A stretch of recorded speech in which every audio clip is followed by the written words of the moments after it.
Thanks for coming back for round 2 of this iridology assessment. How are you today? Oh, pretty good. That's good. I thought something that we discovered in your iridology assessment that we really probably could cover a little bit more was about your the liver, the brown puffball pigments that presented in your iris.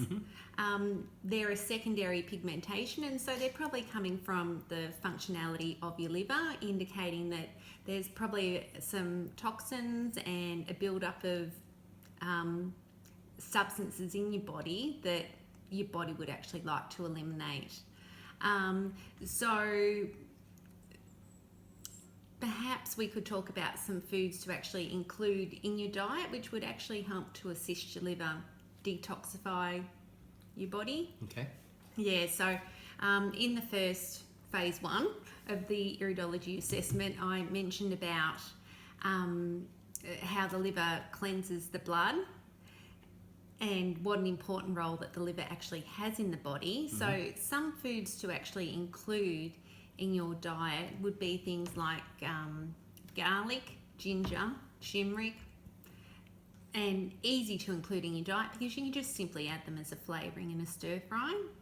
And so, for what reason, garlic and turmeric? Well, they just enhance the function of the liver, so it will help the liver cleanse the blood, basically. Okay. Yeah. So you can add those spices and also cruciferous vegetables like broccoli, cauliflower, cabbage, Brussels sprouts, kale. Once again, you can just simply pop them in a stir fry, have them in a salad, things like that. So it's a really easy way to actually incorporate them into the diet, and they're everyday foods, so they're easily accessible. So we're talking about things to enhance the liver.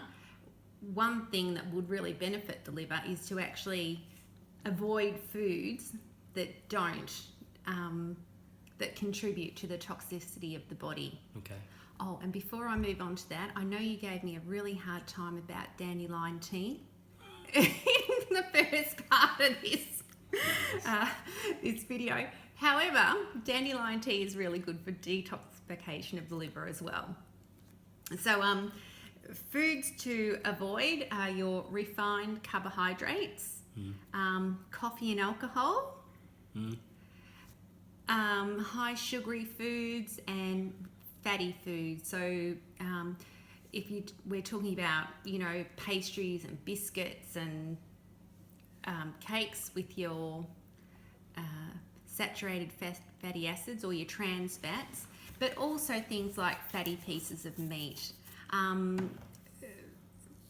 You might be better off to do proteins that plant-based proteins because they don't have the saturated fat component associated with them.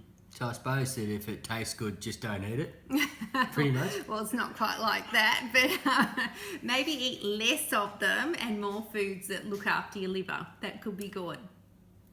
Yeah. Okay. Also, what would be really good to incorporate in your diet is more fibre.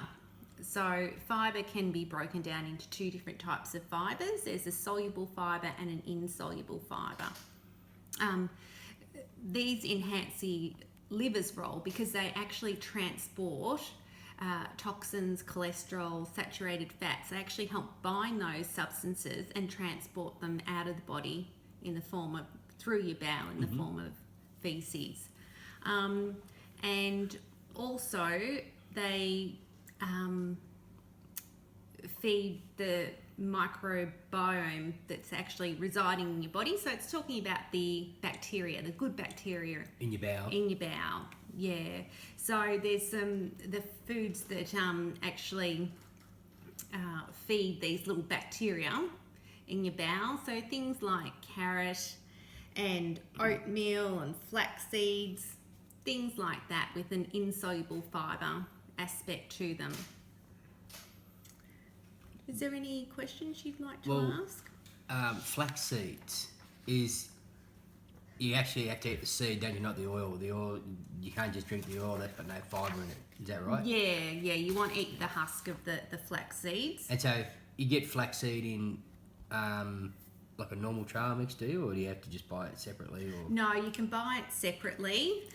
They do crush it up at the supermarket, and you might get an linseed almond and mix. so linseed is flaxseed. Yeah, isn't it? linseed is flaxseed. Yeah, so it's just different terminology.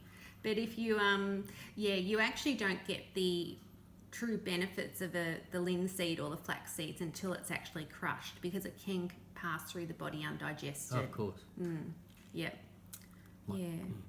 So is there anything else you'd like to ask? Water. I've heard that you should have like 8 glasses of water a day. Is that correct? Yeah, really looking at 8 to 10 glasses of water a day, especially if you're increasing your fibre. If you were going to increase your fibre and not necessarily increase your liquid intake or your fluid intake, you might end up being constipated. Yeah. Yeah, so if you increase your fluid intake, that would counterbalance that increase in fibre and prevent constipation from occurring. Okay, very good. Okay, so those are just some really simple everyday things that can help enhance your liver function. And like I said, the liver is an important organ of the body, and those things will help increase help improve your digestion as well. Okay. Thank you. Okay, fantastic. Thank you.